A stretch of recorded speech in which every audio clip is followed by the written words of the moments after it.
बच्चे देखेंगे, हमने कल कल हमने चार बेटा बेटा इधर ध्यान दो, बात मत करो भाई। कल हमने 4 परिपथ क्लियर कर लिए थे, आज हम 5वां परिपथ क्लियर करेंगे। 5वां ही होगा, 5वां। कल 4 सर्किट क्लियर कर लिए थे। सबसे पहला एल, सी, आर और सी आर। आज हम देखेंगे बेटा एल आर परिपथ। तो एल आर परिपथ को ध्यान से समझोगे, ऐसी परिपथ जिसमें प्रेरण कुंडली तथा प्रतिरोध दोनों जुड़े हों उसे हम क्या कहते हैं, एल आर परिपथ कहते हैं। अब यहाँ पर हम समझेंगे इसका चित्र, तो थोड़ा ध्यान से देखना बेटा। देखिए चित्र भी बड़े ध्यान से बनाओगे आप लोग। एल, ये पहले यहाँ पर एल आर है तो एल बनाइए, प्रेरण कुंडली।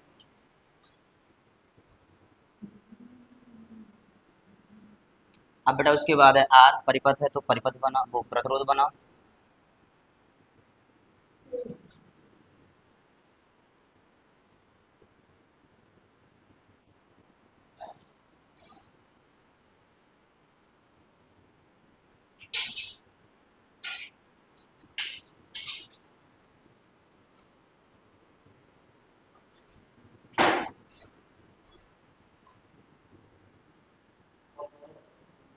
बताइए कोई समस्या चित्र में?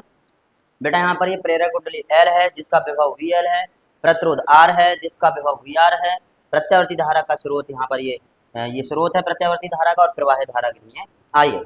कोई समस्या किसी बच्चे को चित्र में भाई? इतना पहले चित्र बना जल्दी से। प्रेरण कुंडली एल जिसका विभव वी एल है, प्रतिरोध आर जिसका विभव वी आर है और इसमें प्रवाह धारा आई है। तब गणना इसकी देखोगे बेटा यहाँ पर, क्योंकि आपको पता है अगर प्रेरण कुंडली एल है तो इसका विभव वी एल इक्वल टू कितना हो जाएगा, आई इंटू एक्स एल। बताइए भैया, जिस किसी परिपथ में प्रेरण कुंडली एल लगा हो तो उसमें जो प्रतिघात होता है वो कितना होता है, एक्स एल होता है, मतलब वो प्रतिरोध ही प्रतिघात होता है, ठीक है। तो एक्स एल जैसे मान लेते हैं बेटा इक्वेशन नंबर फर्स्ट, और वी आर इक्वल टू कितना हो जाएगा, I into R, equation number 7। बताइए कोई समस्या है तक बेटा? ठीक है, V L equal to I into X L और V R equal to I into R. अब हम यहाँ पर क्या लिखेंगे, क्योंकि धारा आई विभव वी एल से π/2 पश्चिगामी, भाई पश्चिगामी होती है धारा आई विभव वी एल से π/2 पश्चिगामी तथा विभव वी आर के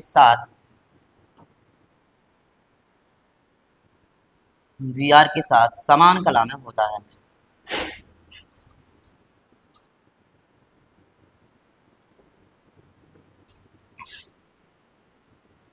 समान कला में होता है। बताइए बेटा, ठीक है। तो यहाँ पर जो विभव वी एल है वो धारा आई के साथ π/2 पश्चिगामी होता है और बी आर जो विभव है वो धारा आई के साथ धारा आई के साथ समान कला में होता है। ये हमने आपको एल परिपथ और आर परिपथ जब कराए थे तब क्लियर किया था। ओके चलिए, तो अब हम यहाँ पर जब ये समान कला में और π/2 पश्चिगामी है तो फिर इसके माध्यम से अब हम बनाते हैं बेटा कला आरेख। थोड़ा ध्यान से सुनोगे, कला आरेख क्या होगा तो समझोगे। यहाँ पर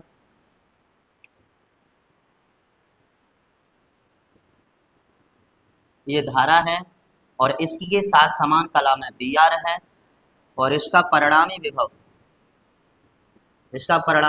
वो भी है और हम इस पॉइंट को इससे मिला देते हैं बेटा, ठीक है, इससे मिला देते हैं और इस इधर क्या है आपका बी एल है, मतलब π/2 पश्चिगामी। सही बेटा, π/2 ये पश्चिगामी है। जब ये पश्चिगामी है तो ये विभव वी एल है तो ये भी कितना हो जाएगा बेटा, बी एल हो जाएगा। ये तो बी आर है ही है और आई के साथ जो विभव वी आर है वो कोण किसका बना था, फाई। कोण क्या बनना है, फाई। तो यहाँ पर कोण फाई है। अब हम इसकी करेंगे कैलकुलेशन, तो थोड़ा ध्यान से समझेंगे यहाँ पर। चलिए पहले इतना नोट कर लीजिए आप लोग, स्टार्ट कर लीजिए। यहाँ से निकालेंगे परिणामी विभव कला आरेख से, तो ध्यान से सुनोगे, क्योंकि बी स्क्वायर बराबर कितना हो जाएगा, वी एल स्क्वायर और प्लस बी आर स्क्वायर। बताइए भाई, कर्ण का वर्ग बराबर लंब का वर्ग और प्लस आधार का वर्ग। यहाँ पर इसलिए V square equal to V L यहाँ पर क्या है बेटा, बी एल, देखिए बी एल बराबर कितना है, आई इंटू एक्स एल, तो आई इंटू एक्स एल का होल स्क्वायर और प्लस बी आर कितना बेटा, I into R, I into R का होल स्क्वायर। यहाँ से वी स्क्वायर इक्वल टू, इसका वर्ग खोलेंगे तो I square X L square plus I square R square, और आर स्क्वायर यहाँ से ले लेंगे बेटा कॉमन, और कॉमन लेके ले लेंगे बी स्क्वायर के अपॉन में, तो हो जाएगा B square upon I square बराबर एक्स एल स्क्वायर और प्लस आर स्क्वायर। बताइए इतनी बात समझ में आ गई सबको, ठीक है बेटा। अब B square upon I square किसके बराबर होता है, प्रतिबाधा जेड के बराबर, तो यहाँ से ये आ जाएगा जेड बराबर एक्सएल, एक्सएल किसके बराबर है भाई, ओमेगा एल के, ओमेगा एल का होल स्क्वायर और प्लस आर स्क्वायर। कोई समस्या यहाँ तक। अब हम यहाँ से सॉरी ये जेड स्क्वायर होगा, अब हम यहाँ से निकालेंगे जेड, तो देखिए जेड बराबर कितना आ जाएगा, अंडर रूट ओमेगा एल का whole square plus R square, ये हो गई आपकी प्रतिबाधा।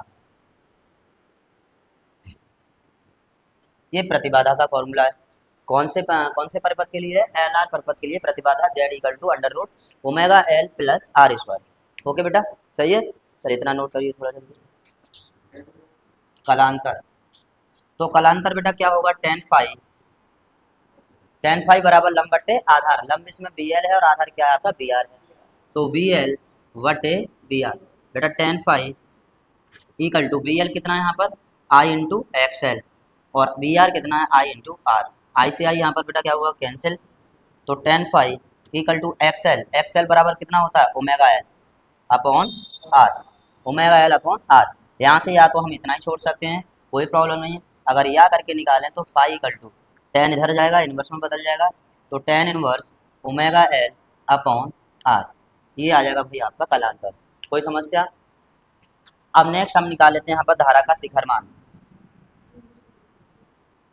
धारा का शिखर मान बेटा, धारा का शिखर मान क्या, तो I naught equal to V naught upon Z, यही होता है formula, I naught equal to V naught upon Z, तो यहाँ से हो जाएगा I naught equal to V naught upon Z का मान कितना निकाला था यहाँ से प्रतिबाधा, ओमेगा एल का होल स्क्वायर और प्लस आर स्क्वायर, ये भाई इसकी प्रतिबाधा थी।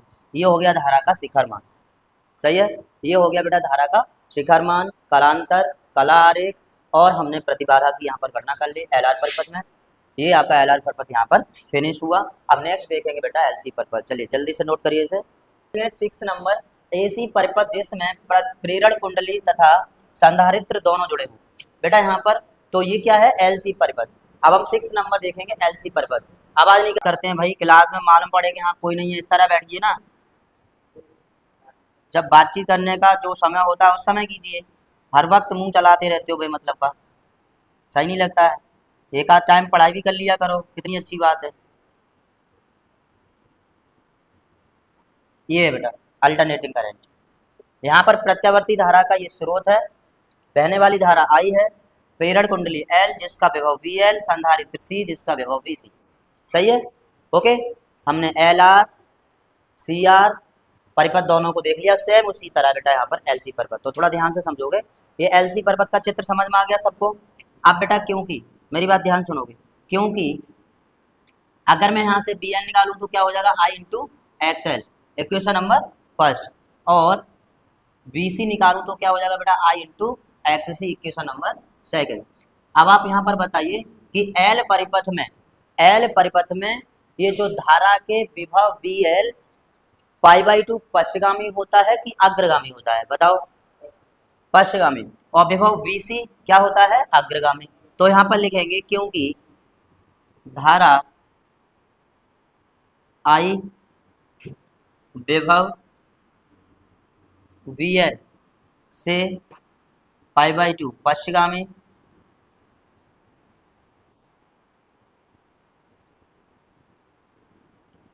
तथा विभव वीसी से पाई बाई टू अग्रगामी होता है।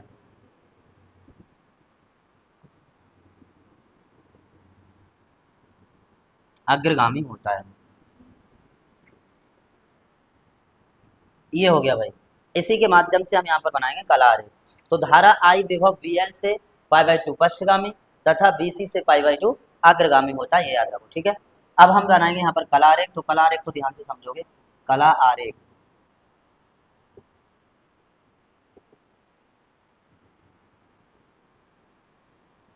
कला आरेख, कला आरेख यहाँ पर क्या हो जाएगा, ये pi by two V L क्या है, pi by B C, B L pi by two पश्चगामी है और V C pi by two क्या है बेटा, अग्रगामी। बताइए सही है, समझ गए। यानी कि ये एक दूसरे के विपरीत दिशा में होंगे भाई, ये पाई बाई टू पश्चगामी और ये पाई बाई टू अग्रगामी। जब ये पाई बाई टू अग्रगामी और ये पाई बाई टू पश्चगामी है तो दोनों विभव वी एल और बी सी क्या होंगे कला आरेख में, एक दूसरे के विपरीत दिशा में होंगे। और यहाँ पर जो आई है वो आपका ये इस डायरेक्शन में होगा और इसके साथ होगा इसका परिणामी विभव वी। बताइए कोई समस्या यहाँ तक, कला आरेख में कोई दिक्कत बेटा किसी को? चलिए इतना नोट करिए जल्दी से। कला आरेख में आप देख रहे होंगे बी एल और बी सी क्या है बेटा, एक दूसरे के विपरीत दिशा में है। जब ये एक दूसरे के विपरीत दिशा में है तो हम यहाँ से इसका परिणामी विभव निकालेंगे। तो कैसे, यहाँ पर समझोगे तो क्योंकि v equal to V L और ये डिफरेंस का चिन्ह से बोलते हैं, माइनस नहीं बेटा। यहाँ पर इतनी बात याद रखोगे कि इन दोनों में हम अंतर ज्ञात करेंगे। वी एल और बी सी में क्या ज्ञात करेंगे, अंतर। और अंतर को हम घटाकर ज्ञात नहीं करेंगे, हम ये डिफरेंस का चिन्ह लगाकर ज्ञात करेंगे। डिफरेंस मतलब एक प्रकार से बोलें तो समरूप की तरह है, प्रत्यावर्ती धारा के चिन्ह की तरह है, ये याद रखना। ठीक है, ये डिफरेंस को दर्शाता है। और बेटा यहाँ पर वी सी क्या समझ में आ गया, मतलब बी एल और बी सी के बीच के अंतर को ये चिन्ह बताता है कि इन दोनों में अंतर कितना होगा। जब भाई एक दूसरे के विपरीत है तो हम अंतर से ही बता सकते हैं, ऐसे हम फाइनली कैलकुलेशन करके नहीं बता सकते। तो इसलिए यहाँ पर क्या हो जाएगा, v equal to V L कितना है बेटा, वहां से आई इंटू एक्स एल और आई इंटू एक्स सी। बताइए इतना ही है। यहाँ से आई को हम कॉमन ले सकते हैं और एक्स एल का मान रख सकते हैं। तो v इक्वल टू आई यहाँ से हमने कॉमन ले लिया और एक्स एल कितना है बेटा, ओमेगा एल, डिफरेंस एक्स सी कितना होता है बेटा, 1 ओमेगा सी। बताइए कोई समस्या यहाँ तक, सही है। आई को हम इसके अपॉन में ले लेंगे तो v अपॉन आई बराबर omega L difference 1 omega C. और यहाँ से आपको पता है v अपॉन आई एक प्रतिरोध होता है और यहाँ पर प्रतिरोध एल सी पर पता है तो ये प्रतिबाधा के रूप में होगा। तो यहाँ पर z बराबर प्रतिबाधा, z बराबर omega L difference 1 omega C. ये आ जाएगा भाई आपका प्रतिबाधा, सही है। चलिए इतना नोट करिए बेटा। कलांतर tan फाइव बेटा बात नहीं करोगे, tan फाइव बराबर क्या हो जाएगा, V L upon V C. Okay, तो tan five equal to V L यहाँ पर क्या है बेटा, I into X L upon I into X C. I से आई कैंसिल, तो बचा हमारे पास tan five equal to X L कितना है बेटा, एक्स एल होता है ओमेगा एल अपॉन ये होता है 1 ओमेगा सी। भैया एक्स सी 1 ओमेगा सी होता है। तो यहाँ से tan फाइव इक्वल टू निकालेंगे तो tan फाइव इक्वल टू कितना आ जाएगा, इसका बट्टा 1 मानो, इसका इसमें करो तो आ जाएगा ओमेगा। हाँ हाँ एक मिनट सॉरी बेटा, इसमें हम कलांतर नहीं निकालेंगे, ये यहाँ पर अनुनाद की स्थिति बनती है। कैसी स्थिति बनती है, अनुनाद की स्थिति। तो अभी इसे थोड़ा सा इरेज कर रहा हूँ, एक मिनट रुक जाना, मेरी बात ध्यान से सुनना। अनुनाद,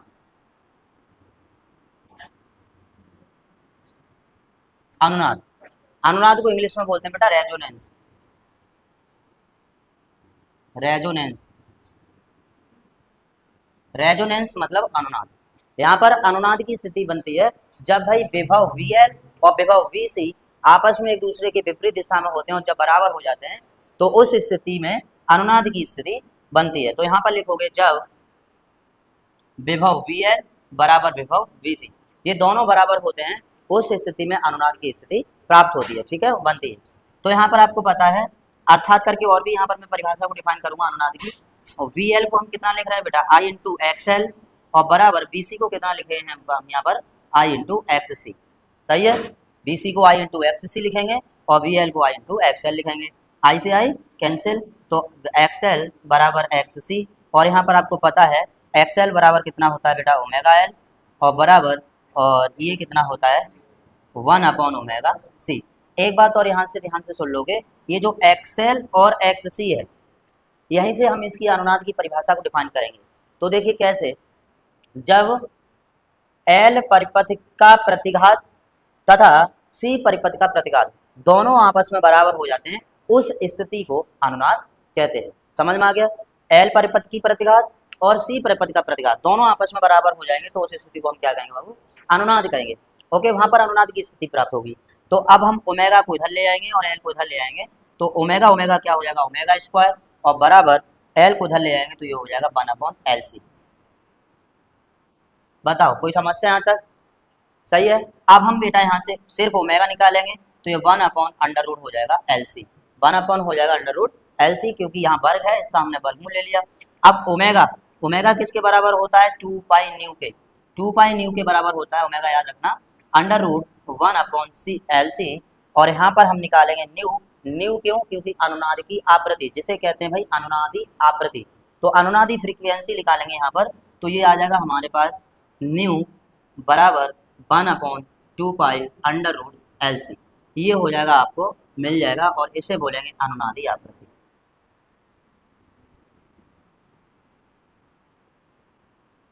अनुनादी आवृत्ति न्यू बराबर 1/2 पाई √LC, ये अनुनादी आवृत्ति है।